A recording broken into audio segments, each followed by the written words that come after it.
नमस्कार मंडळी.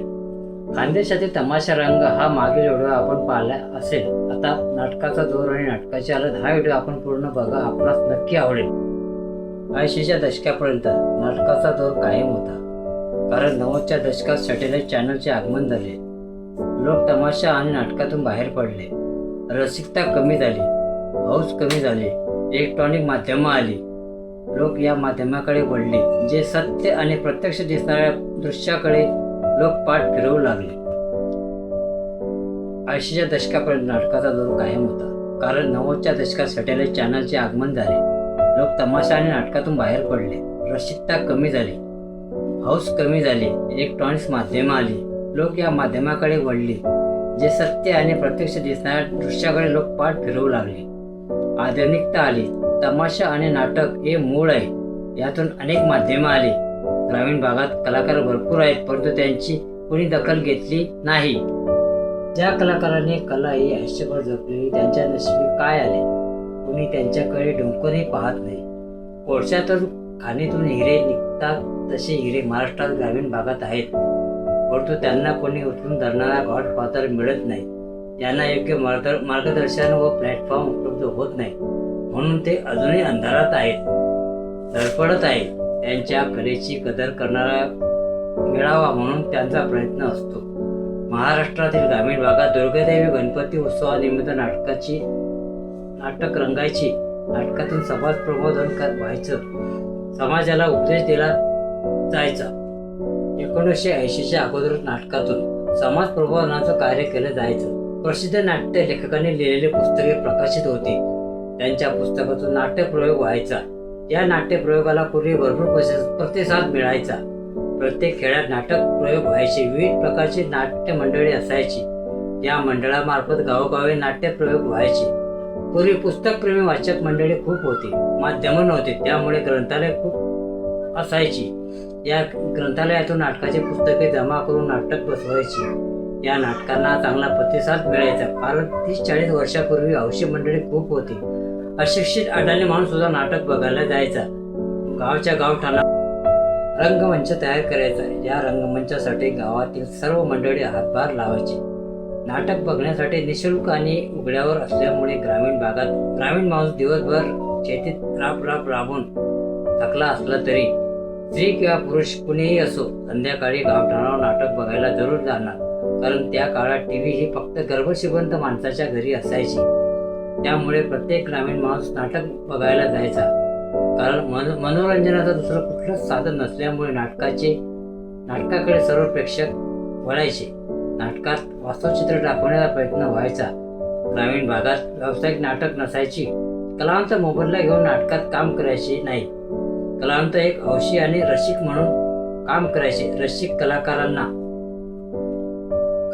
दाद द्यायचे, म्हणून नाटकाचे प्रयोग यशस्वी व्हायचे. पूर्वी खानदेशात गावामध्ये 12 महिने नाटकाचे प्रयोग चालायचे. नाटकाची तालीम चालायची. नाटकामध्ये अनेक जातीचे कलाकार एकत्र येऊन नाट्यप्रयोग यशस्वी करायचे.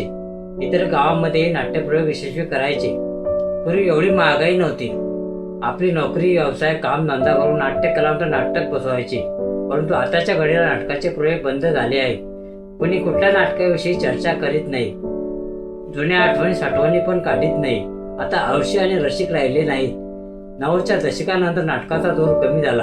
आता तर गणपती, दुर्गादेवी पण बसवायचे प्रमाण कमी झाले आहे, कारण आताच्या काळात या महागाईच्या काळात प्रत्येक जण रोजीरोटीसाठी सतत धडपडत आहेत, धावपळ करीत आहे. त्यामुळे जास्त मेहनत करूनही घर चालवायचा पैसा अपुरा पडतोय. त्यामुळे नाट्य कला छंदाला वेळ देता येत नाही. म्हणूनच नवीन कलाकार सुद्धा निर्माण होत नाही. जे कलाकार होऊन गेले ते नवीन कलाकार निर्माण करण्याचा प्रयत्न करीत नाहीत. एका पिढीकडून दुसऱ्या पिढीकडे ही कला सुपूर्द होत नाहीत. रसिकांची कमतरता कमी झाली आहे. नाट्य रसिक कमी झाले आहेत. आताच्या घडीला पुणे, मुंबई सारख्या शहरामध्ये नाटकांचे नाट्यगृह आहेत. त्यामध्ये व्यावसायिक नाटकं चालतात. त्यामध्ये तिकीट घेऊन नाटकं पाहावी लागतात. आता तरी पैसे देऊन नाटक पाहायला कोणी सहसा तयार होत नाही.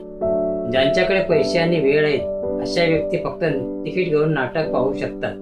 नाटकांचे तिकीट दर खूप महाग असल्यामुळे सामान्य माणूस नाटक बघायला जात नाही. हौस असूनही पाहू शकत नाही, म्हणून अशा नाटकांना यशस्वी नाटक म्हणू शकत नाहीत.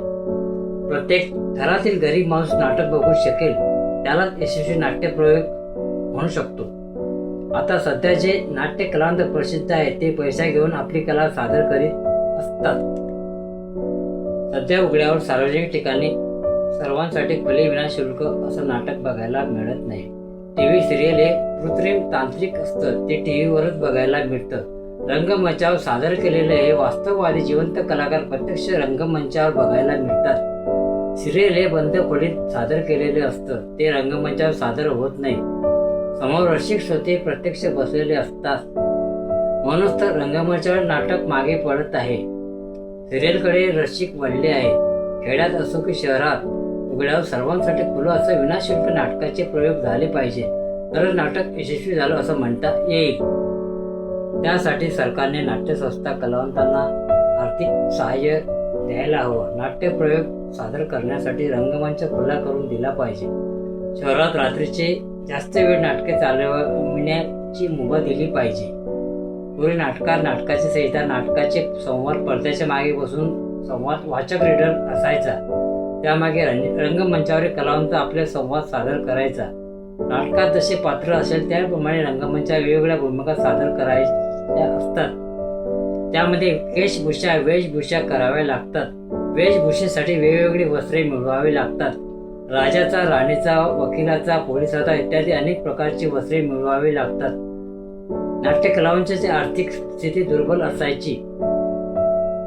आता तर सर्व रेडीमेड मिळते. पूर्वीच्या जमान्यात या सर्व गोष्टीचा विचार करूनच नाट्यप्रयोग यशस्वी करायचा लागायचा. त्यासाठी सर्व कलाकार मंडळी एकत्र बसायची. बोलपटाचा जमाना आला. पुणे, मुंबई सारख्या मोठ्या शहरामध्ये चित्रपट बघायला मिळायचे. ग्रामीण भागात मनोरंजनाचं साधन म्हणून पौराणिक, ऐतिहासिक कथांवर आधारित नाटके गाजत होती. पुढे कौटुंबिक, सामाजिक, संघर्षमय, विनोदी प्रधान नाटकांचा जमाना येत राहिला. कथा, कादंबरीचे वाचक प्रमाण कमी होत राहिले. आता तर सिरियलचा जमाना आला. सर्व रसिक सिरियलकडे वळले. रामायण, महाभारत, हम लोग, बुनियाद, क्योंकि कभी सास भी बहू थी इत्यादी अनेक सिरियल त्या काळात प्रसिद्ध झाले. रामायण, महाभारताच्या वेळी तर रस्ते ओस पडायची. लोकांनी अशा सिरियलला पसंत केले.